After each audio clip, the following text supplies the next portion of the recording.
Hi hello నమస్తే, నేను మీ కట్టా కార్తీక్. జనసేన అధినేత ఆంధ్రప్రదేశ్ డిప్యూటీ సీఎం పవన్ కళ్యాణ్ దక్షిణాది మోడీనా?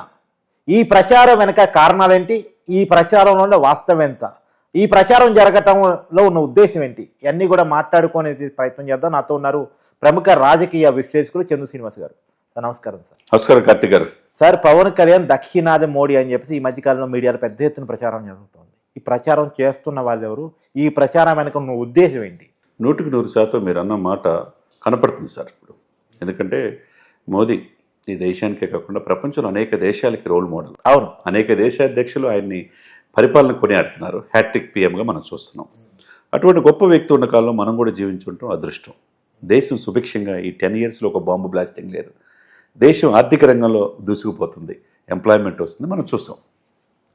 అదే సమయంలో మోదీ గారికి పవన్ కళ్యాణ్ అనే వ్యక్తి ఒక గొప్ప అండగా దొరికాడు దక్షిణ భారతదేశాల నుంచి.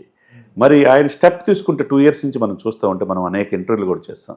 పవన్ కళ్యాణ్ తక్కువ అంచనా వేస్తున్నారు. దేశ రాజకీయాల్లో ఎన్డీఏ కూటమిలో చాలా క్రియాశీలకమైన పాత్ర పోషిస్తాడని చెప్పాం. అదేవిధంగా పవన్ కళ్యాణ్ అనే రాజకీయాలు ఉభయ తెలుగు రాష్ట్రాలే కాకుండా దేశవ్యాప్తంగా ఉంటుంది ఆయన ప్రభావం అని చెప్పాం.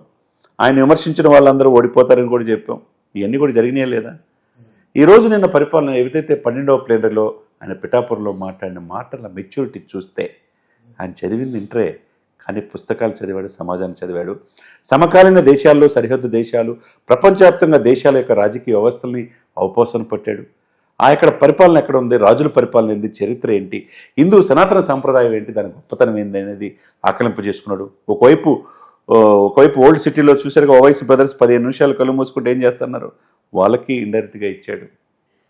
అదేవిధంగా సనాతన సంప్రదాయాన్ని కించపరిచినట్టు మాట్లాడే స్టాలిన్ కుమారుడు ఉదయనిధి స్టాలిన్ డిప్యూటీ సీఎంను కూడా శుతిమెత్తంగాను హెచ్చరించాడు. అక్కడ నేనున్నాను మోదీ గారు పక్కననే.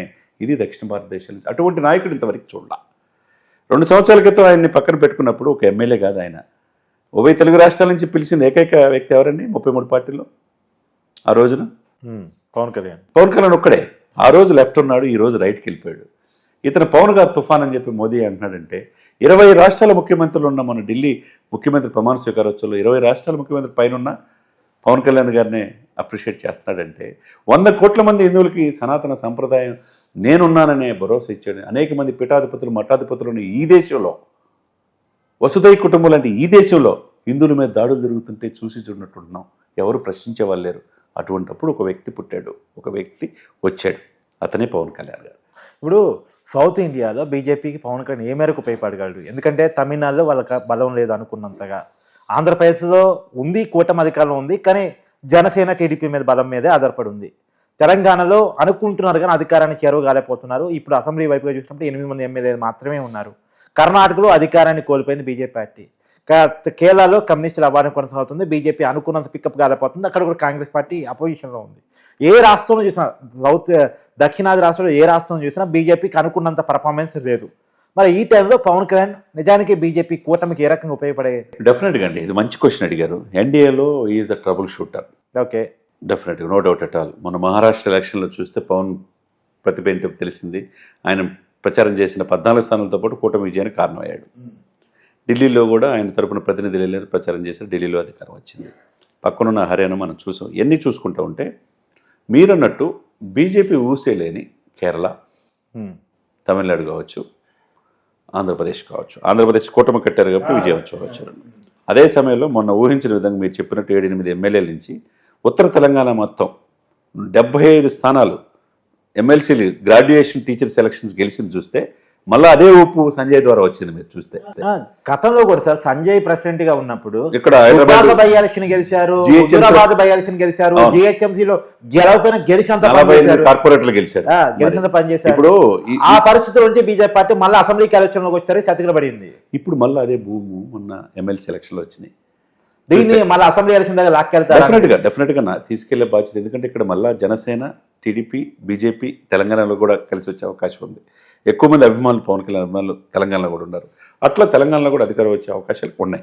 ఇకపోతే ఆంధ్రప్రదేశ్ అధికారం ఉంది. ఇకపోతే ఏంటి ఇక్కడ లేనిది? వెస్ట్ బెంగాల్, కేరళ,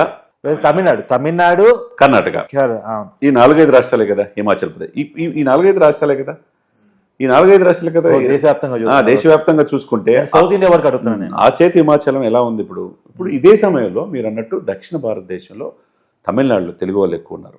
40-50 నియోజకవర్గాలు తెలుగు వాళ్ళ యొక్క ప్రభావం ఉంటుంది అనమాట. ఎంత సార్? 40 నియోజకవర్గాల పైనే. మరి అటువంటి సమయంలో తెలుగు ఇండస్ట్రీ అంతా ఒకప్పుడు చెన్నైలో ఉండేది, తక్కువగా చూసేవాళ్ళు. ద్రవిడ భావం ఎక్కువ భావజాలంతో ఉంటుంది. హిందూ సనాతన సంప్రదాయం వాళ్ళకి లెక్కలేదు. ఇవన్నీ కూడా దేవాలయాలు అనేక తమిళనాడులో ఉంటాయి.